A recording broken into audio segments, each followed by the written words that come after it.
നമുക്കല്പം തത്വചിന്തയിലേക്ക് പോയാലോ? ഈ തത്വചിന്തയിലേക്ക് പൊളിറ്റിക്സ് കേരളയെ നയിച്ചത് മറ്റാരുമല്ല, ക്രിസ്റ്റഫർ ലങ്കനാണ്. IQ ടെസ്റ്റിൽ 120നും 210നും ഇടയ്ക്ക് പാസ്സായ ക്രിസ്റ്റഫർ ലങ്കൻ എന്നാണ് അയാളുടെ പേര്. അയാൾക്ക് 72 വയസ്സുണ്ട്. ഐൻസ്റ്റീൻ്റെ പോലും IQ ടെസ്റ്റ് നിലവാരം 30 മുതൽ 50 വരെയായിരുന്നു. പക്ഷേ ഇദ്ദേഹത്തിൻ്റെ IQ ടെസ്റ്റ് നിലവാരം 120 മുതൽ 210 വരെയായിരുന്നു. അദ്ദേഹം പ്രശസ്തമായ മോട്ടിവേഷൻ ട്രെയിനറാണ്. അദ്ദേഹം ജീവിതത്തിൽ വിജയിക്കുന്നതിനെ കുറിച്ചുള്ള മാർഗങ്ങൾ മറ്റുള്ളവർക്ക് പറയും. പക്ഷേ അദ്ദേഹം ജീവിതത്തിൽ പരാജയപ്പെട്ട ഒരു മനുഷ്യനുമാണ്. അദ്ദേഹത്തിനതിൽ യാതൊരു വിഷമവുമില്ല. അദ്ദേഹത്തിൻ്റെ തൊഴിൽ വളരെ രസകരമാണ്. ഞാനിപ്പോൾ അദ്ദേഹത്തിൻ്റെ വിക്കിപീഡിയ നോക്കി. അദ്ദേഹത്തിൻ്റെ തൊഴിൽ, അദ്ദേഹം കുതിര വളർത്തുകാരനാണ്. അതാണ് അദ്ദേഹത്തിൻ്റെ ഒരു പ്രത്യേകത. അദ്ദേഹം വിദ്യാഭ്യാസം തടസ്സപ്പെട്ട ആളാണ്.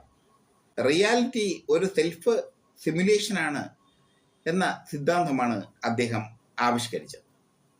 അദ്ദേഹം ആ സിദ്ധാന്തത്തെ വിളിക്കുന്നത് cognitive theoretic model of the universe എന്നാണ്. Cognitive theoretic model of the universe, അതാണ് അദ്ദേഹം ആ സിദ്ധാന്തത്തെ വിളിക്കുന്നത്. പക്ഷേ അദ്ദേഹത്തിൻ്റെ ആ സിദ്ധാന്തം പൊളിറ്റിക്സ് കേരളയെ ആകർഷിച്ചത് എന്തുകൊണ്ടെന്നാൽ അദ്ദേഹം ഈ മരണാനന്തര ജീവിതത്തെക്കുറിച്ച് പറഞ്ഞിരിക്കുന്നു. മരണാനന്തര ജീവിതം എങ്ങനെയാകും എന്നുള്ളതിനെക്കുറിച്ച് അദ്ദേഹം പറയുന്നത് വളരെ രസകരമാണ്. നമ്മൾ മരിച്ച ശേഷം നമ്മുടെ ആത്മാവ് മറ്റൊരു ശരീരത്തിലേക്ക് പ്രവേശിക്കുന്നു. പിന്നെ നമ്മളും ആ ആത്മാവും തമ്മിൽ വലിയ ബന്ധമില്ല. നമ്മൾ മരിച്ച ശേഷം, ഓരോ വ്യക്തിയും മരിച്ച ശേഷം, അതായത് ഞാനും നിങ്ങളും മരിച്ച ശേഷം ആത്മാവ് മറ്റൊരു ശരീരത്തിൽ പ്രവേശിക്കും. ആ ശരീരത്തിൽ ജീവൻ തുടിക്കും.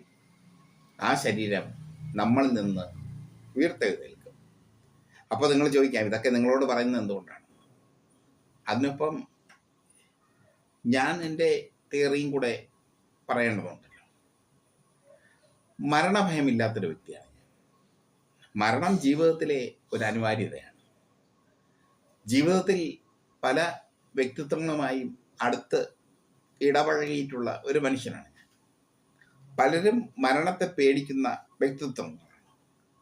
പക്ഷേ ഈ മരണത്തിന് ശേഷം എന്ത് എന്നൊരു ചോദ്യമാണ് ഈ ക്രിസ്റ്റഫർ ലങ്കൻ ഇപ്പോൾ പറയുന്നത്.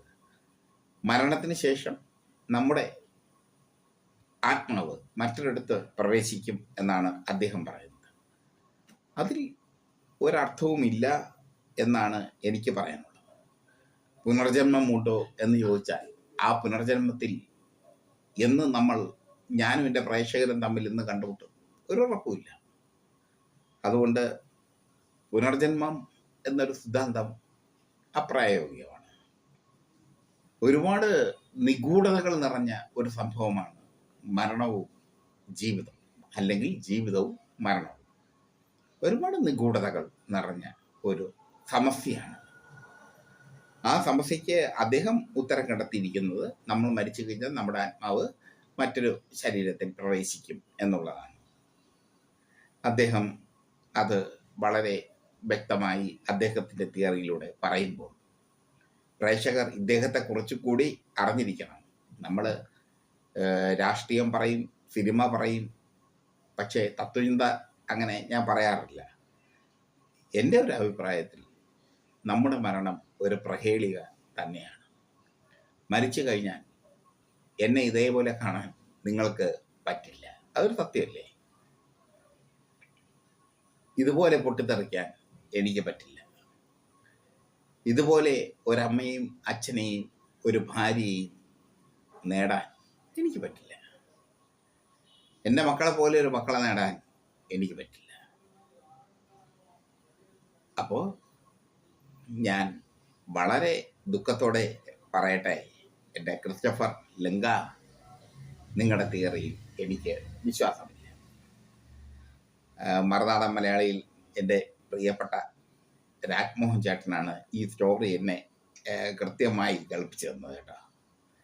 ഏറ്റവും ഉയർന്ന ഐക്യമുള്ള വ്യക്തിയുടെ സ്റ്റോറി എന്തുകൊണ്ട് പൊളിറ്റിക്സ് കേരളയിൽ കൊടുത്തില്ല എന്ന് രാജ്മോഹൻ ചേട്ടൻ പറയുമ്പോൾ ഞാൻ സ്വാഭാവികമായി ക്രിസ്റ്റഫർ ലങ്കൻ്റെ സ്റ്റോറി, അദ്ദേഹത്തിൻ്റെ വിക്കിപീഡിയ, അദ്ദേഹത്തിൻ്റെ വീഡിയോസ് ഒക്കെ പരിശോധിച്ചു. രാജ്മോഹൻ ചേട്ടൻ്റെ സ്റ്റോറിയും കൂടെ ഞാൻ കണ്ടു കേട്ടോ. അത് പ്രേക്ഷകരും കൂടെ കണ്ടു. അത് കഴിഞ്ഞ ശേഷമാണ് ഞാനത് ഈ സ്റ്റോറി ചെയ്യുന്നത്. നമുക്ക് നഷ്ടപ്പെടുന്നത് ഓരോ വിനാഴികകളുമാണ് എന്ന് വിശ്വസിക്കുന്ന ഒരു മനുഷ്യനാണ് ഞാൻ. നമുക്ക് നഷ്ടപ്പെടുന്ന സമയം ഇപ്പം ഞാൻ പറഞ്ഞുകൊണ്ടിരിക്കുമ്പോൾ തന്നെ ഞാൻ ചിലപ്പോൾ മരിച്ചു വീഴാം. അതാണ് ജീവിതം എന്ന് വിശ്വസിക്കുന്ന ഒരു മനുഷ്യനാണ് ഞാൻ. പ്രേക്ഷകർക്ക് വേണമെങ്കിൽ ഇതേക്കുറിച്ച് എന്തെങ്കിലും എന്നോട് സംവേദിക്കാനുണ്ടെങ്കിൽ എൻ്റെ മൊബൈൽ നമ്പർ ഞാൻ തരുന്നുണ്ട്. അപ്പോൾ ക്രിസ്റ്റഫർ ലങ്കൻ്റെ തിയറി അനുസരിച്ചാണെങ്കിൽ ആത്മാവ് മറ്റൊരിടത്ത് പ്രവേശിക്കും. എനിക്കത് തോന്നുന്നില്ല. നമ്മൾ മരിച്ചു കഴിഞ്ഞാൽ നമ്മൾ തീർന്നു, നമ്മുടെ ജീവിത പുസ്തകം അവിടെ പൂർത്തിയാക്കി എന്ന് വിശ്വസിക്കുന്ന ഒരാളാണ്. ട്രൂതർ മൂവ്മെൻറ്റ് എന്ന അദ്ദേഹത്തിൻ്റെ ഒരു പ്രശസ്തമായ ഒരു വളരെ ശ്രദ്ധേയമായ ഒരു വാക്ക് ഞാൻ ശ്രദ്ധിച്ചു. സത്യപ്രസ്ഥാനം എന്നാണ് അതിൻ്റെ യഥാർത്ഥ മലയാള ട്രാൻസ്ലേഷൻ. അദ്ദേഹം പറയുന്നതൊക്കെ ഈ പോസിറ്റീവ് തിയറി വെച്ചാണ്. പോസിറ്റീവ് തിയറി വെച്ചുകൊണ്ട് അദ്ദേഹം പറയുന്ന ഒരു സംഭവം, നമ്മൾ മരണത്തിന് ശേഷം നമുക്ക് ഒരു മരണാനന്തര ജീവിതമുണ്ട്. ആ മരണാനന്തര ജീവിതത്തെ നമ്മൾ സ്വാഗതം ചെയ്യണം എന്നൊക്കെയാണ്. പക്ഷേ അങ്ങനെ സ്വാഗതം ചെയ്യാൻ പറ്റില്ല. കാരണം മരണം എന്നുള്ളത് ഒരു വലിയ ഒരു പ്രഹേളികയാണ്. ആ മരണത്തെ ഓരോ നിമിഷവും നമ്മൾ പ്രതീക്ഷിച്ചിരിക്കണം.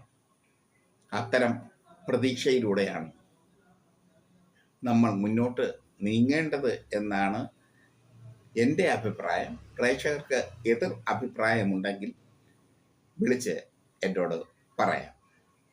ക്രിസ്റ്റഫർ ലിങ്കനെ ഞാൻ പരിചയപ്പെടുത്തിയത് പൊളിറ്റിക്സ് കേരള, തത്വചിന്തയും